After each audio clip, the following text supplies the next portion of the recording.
Rattle, rattle. It's 9 o'clock in the morning. It's the 7th day of September in the year of our Lord Steve the Cat 2023. It's Thursday. It is 72 degrees and hazy here at Site B as summer begins to turn to fall. And speaking of fall, dice falling down a tower. See what I did there? That's right. It's Thursday. On a Thursday, we do this little thing I call Dice of the Day, where I find weird tabletop role-playing game extension products and basically say they're all worthless and you shouldn't buy them because I'm a sarcastic hypocrite. Dice towers. Have I told you guys my dice tower story? I'm sure I have. If I haven't, I'm going to tell you my dice tower story. So throughout my gaming career, as a player, as a DM, while I've been aware of these, I've never, it's been very rare where you actually saw them in play where I gamed. I'm sure since they exist, other people have used them, but in my gaming, I've only ever used them, seen them used twice. And both times, where was this one? The guy who was using them used them to cheat. And you're probably like, OGGM, the whole point of dice towers is so the guy can't cheat, right? The dice rolling is fair. I mean, how does dice towers in any way, shape, or form make the rolling more or less random than any other bizarre method we've come up with, okay? They don't. And if you're just looking for something to hold the dice in so they don't go rolling off across the table, sure, you could spend 50, 60, $100 on this thing, or I don't know, you could get a bowl for 99 cents. So, oh my God, I mean, plus they're cumbersome, expensive, they take up space. They're, sure, they're the ultimate bragging right for the person who's bought everything else for the game, but they're also just sort of silly and pointless and freaking huge. Look at that thing.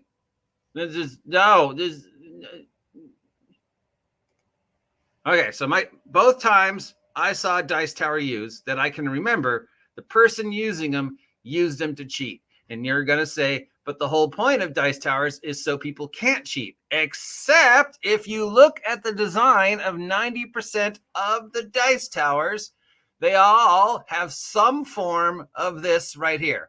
This little barricade, this little wall, this little well, this little thing, which means you can't see what's rolled until the individual shows you the dice or lifts the thing up, which means how is this more or less random or concealing or preventing cheating than anything else? Because at the end, the only person that sees the dice is the player, maybe the person sitting next to them if they're, bother to look over and look down into the well.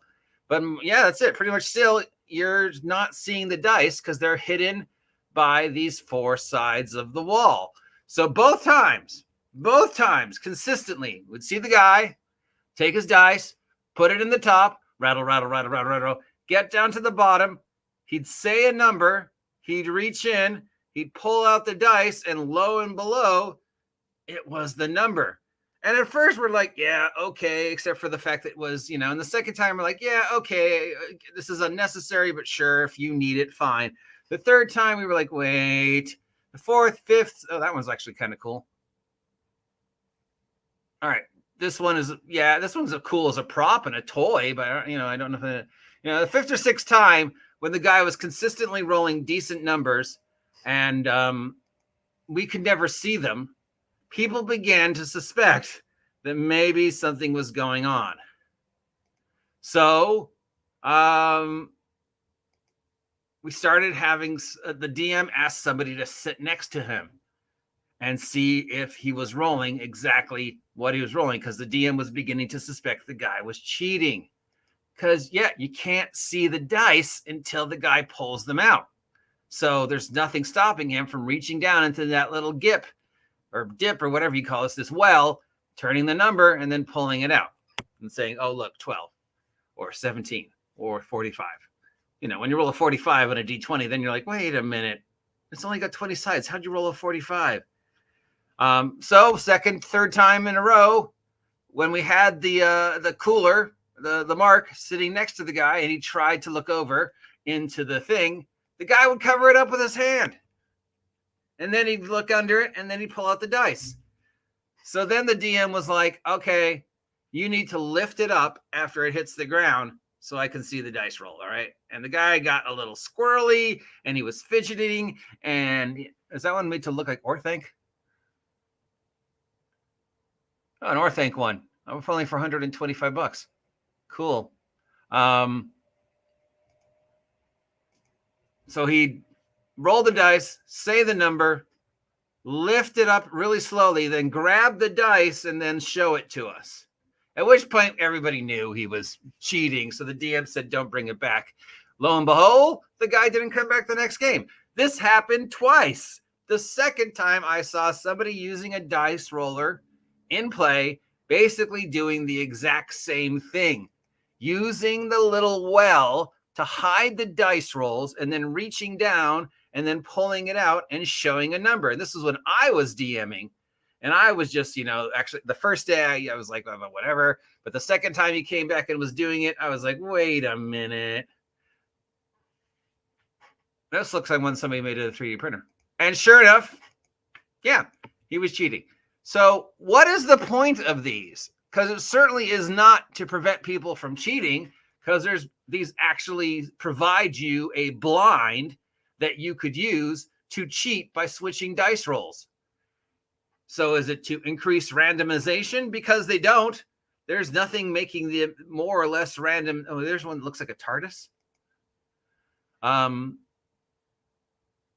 There's nothing that makes these look more or less random than anything else, than rolling them in a cup or rolling them in your hand or rolling them in a shoe. You just roll, throw them down. So the only thing they prevent is the dice going crazy. And even then, I've seen times when the dice has come out so hard that it jumps the thing. But basically, yeah, see, how would you transplant? Sure, it's freaking cool. But how do you transport this? How do you get this from home to game? Unless you're gaming at your house. And even then, you're like constantly worried, what happens if Billy throws that dice too hard and this falls over? This is $150 that can break. Now, some of these are cool, and if the only point is to prevent cheating, they don't do that. If the only point is to increase the probability of randomization, they don't do that. This does not increase the probability of randomization any more than it would if you put your dice in a 99-cent plastic cup, shook them up that way, put the tip the dice over, and then lifted them up and showed us. So that one's cool.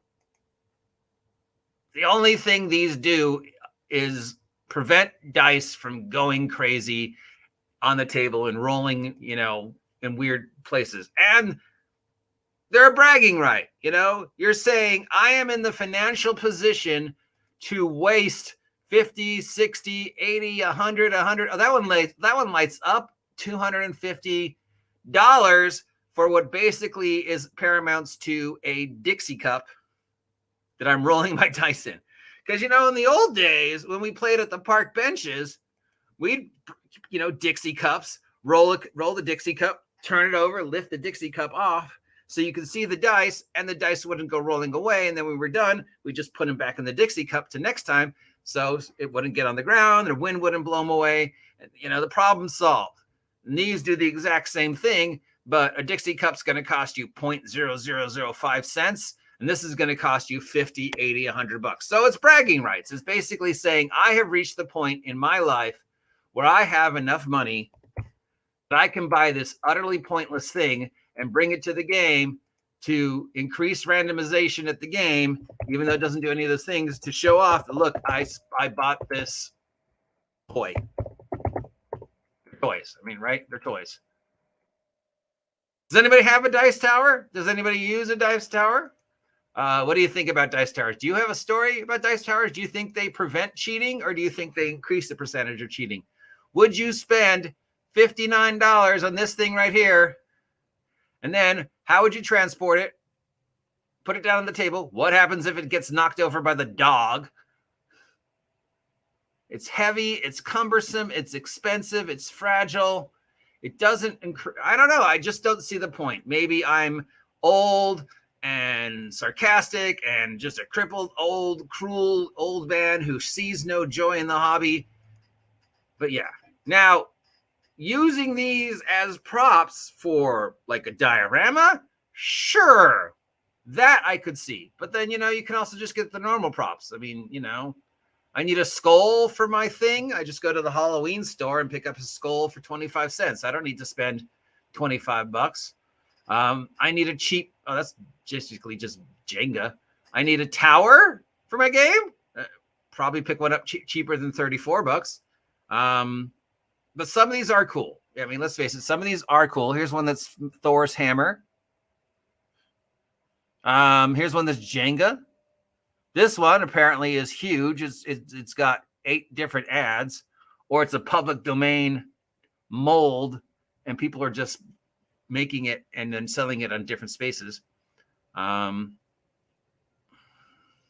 a Cthulhu one for 60 bucks. Here's one with a dragon, 70 bucks. You put the dice on top, roll, roll, roll, comes out here, comes out the dragon's mouth into the base. I have no way of seeing what's in the base until the player shows me. So still, other than, look at this one, 60 bucks. Fucking awesome, right? Great prop, but I'd be constantly worried that it would break if I transported it. So I could only ever keep it at home. And if I'm going to keep it at home, I don't know, I put it in a fish tank or just have it on the table, because it's an interesting conversation piece for the gamer that has everything. That was just gross. Now these things, these little teeny dice plate things, I like those because they prevent the ability to have the dice go wandering. But again, here's this little gap, this little wall that can hide the dice, which means if I can't see the dice until you show me the dice, the number of the dice Schrodinger's cat doesn't exist until you confirm it, which means in one reality, yes, that's another natural 20, and another reality, that's 19 other variations of a D20. I don't know which variation is correct until you show me the dice. So you tell me I rolled natural 20. I have to decide either A, I totally believe that he rolled natural 20, or 19 other variations go, no, they didn't roll natural 20. Show me the dice. And in that second, the guy can reach down and change the number, because this wall could prevent you from seeing. Obviously, it's harder with this one than, say, this guy over here. But still, there's that 1%, there's a chance. So, but I do like this one. I mean, and they're cheaper. And at the end of the day, the basic goal is to prevent the dice from going off on trips when you roll them. But we were doing the same thing with Dixie cups for 30 years, and everybody was fine. You know, just get a bowl that way, you know, or whatever, and save money. And if anything I ever teach you guys from any of my stupid little time wasters like this, it's ways to save gaming money. You know, resolving a $100 problem for 99 cents. Oh, you could give this guy 60 bucks for a blank folder, or you can go to the 99-cent store, pick up a blank folder, and do the exact same thing.